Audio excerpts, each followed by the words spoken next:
আমরা যখনই সময় সুযোগ পাই প্রায় 2-1 বছর অন্তর অন্তর দীঘায় চলে যাই। ঘরের সামনে দীঘা সমুদ্র সৈকতে। গত 2 বছর আগে গিয়েছিলাম, আমরা উঠেছিলাম বিশ্ব বাংলা গেটের সামনে আমন্ত্রণ রিসর্টে। আমন্ত্রণ রিসর্ট বিশ্ব বাংলা গেট থেকে সমুদ্র সৈকতের দূরত্ব ওই আনুমানিক 3-4 কিলোমিটারের মতো দূরত্ব। তবে অত্যন্ত সুন্দর রিসর্ট।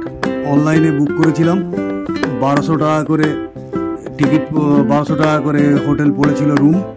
আমরা 2টি রুম নিয়েছিলাম 2400 টাকায়। booking.com থেকে বুক করেছিলাম, কিন্তু অফলাইনে ওখানকার রুম বুক করতে গেলে ওদের রেট প্রায় প্রতি রুম 2500 টাকা করে পড়ে। অত্যন্ত সুন্দর জায়গা। তারপরে ওখান থেকে আমরা সমুদ্র সৈকতে চলে যাই। অটো ভাড়া করে সমুদ্র সৈকতে আমরা কাটিয়ে আসি। সমুদ্র সৈকতে স্নান করে তারপরে হোটেলে খেয়ে, ওখানকার যে রেস্টুরেন্টগুলো আছে সেখান থেকে খেয়ে আবার ব্যাক করি। এবং পাশাপাশি যে দ্রষ্টব্য স্থানগুলি আছে, যেমন ওখানে তালসাড়ি, যে উড়িষ্যাতে আপনারা জানেন দীঘার পাশেই তালসাড়ি সমুদ্র সৈকতে সেখানেও যাই। এবং আমাদের সাথে সব সময় আমরা যেখানেই বেড়াতে যাই, আমাদের বাড়িতে 2টি গোপাল আছে, তাদেরকে রেখে যাওয়া যায় না। সেই কারণে আমরা যেখানেই যাই না কেন আমরা গোপালদেরকে সঙ্গে নিয়ে যাই।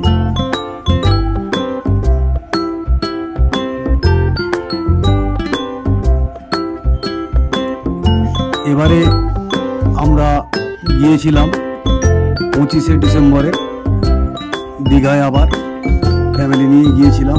উঠেছিলাম হোটেল অভিপ্সাতে। হোটেল অভিপ্সা জাহাজবাড়ির কাছাকাছি। এছাড়াও আরও একটি, তার আগের বছরে আমরা গিয়েছিলাম জাহাজবাড়ির সামনেই, সেটি হচ্ছে ইউথ হোস্টেল।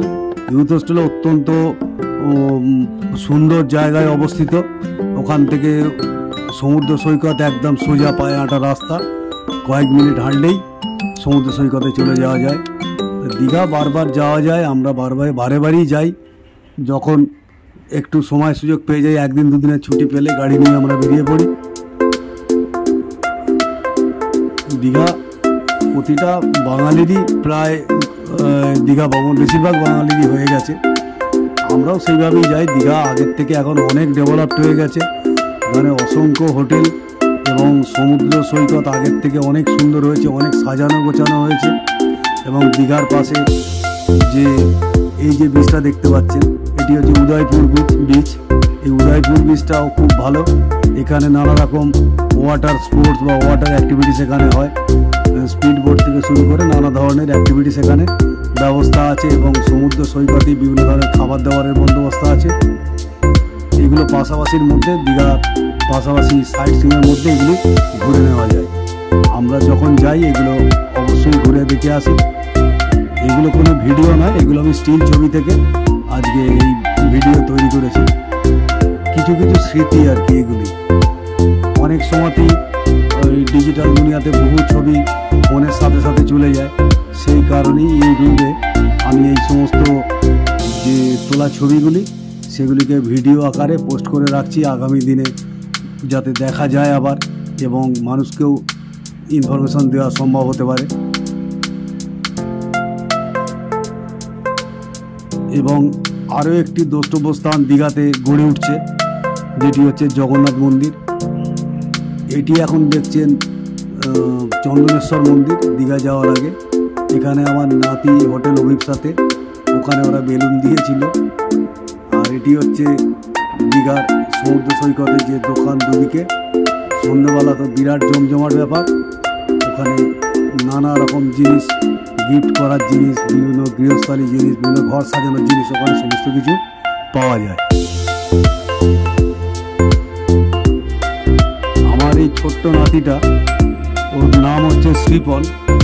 ওকে আমরা ডাকি সোম বলে। সোমবারেও জন্ম হয়েছিল। ও সেই ছোট্টবেলা থেকেই আমাদের সাথে বিভিন্ন জায়গায় ঘুরতে যায়, আমাদের গোপালদের মতোই, এবং খুব ভালো এনজয় করে। দীঘাতে ওই সমুদ্রের ধারে যে বিশ্ব বাংলা পার্ক আছে, সেই পার্কের পাশেই ব্যাটারি পরিচালিত বা ব্যাটারি পাওয়ার যে গাড়িগুলি রয়েছে, ও অনেকবার ধরে উঠেছে। প্রথমটায় উঠতে ভয় পাচ্ছিল, কিন্তু একবার চালিয়ে মজা। আমার এই চ্যানেল যদি আপনার ভালো লাগে তাহলে অবশ্যই সাবস্ক্রাইব ও লাইক করবেন।